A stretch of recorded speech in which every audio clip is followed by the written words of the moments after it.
In my book, I have interviews with, I would say, a dozen, just off the top of my head, 10 or 12 veterans who were involved in the nuclear testing in one capacity or another, who indeed confirmed UFO incidents.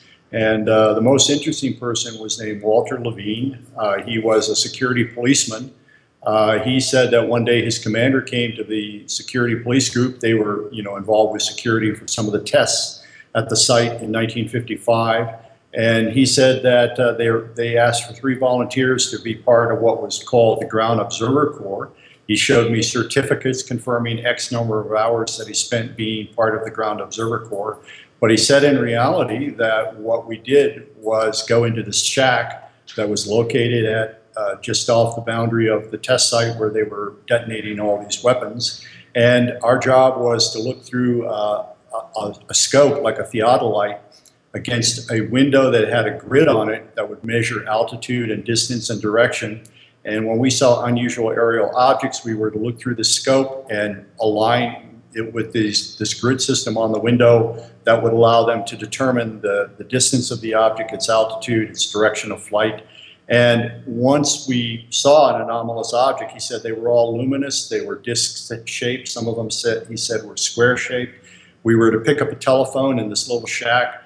He said there was no dial tone, the voice would just come on. We would read off all these coordinates, the direction of the object, the altitude, etc.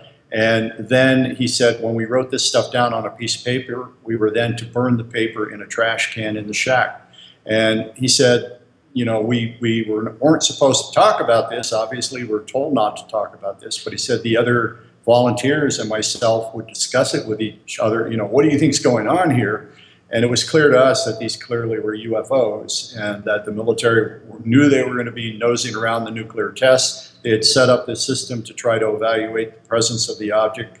And of course, you're not going to get any of that information through FOIA. They'll just deny that any of that happened.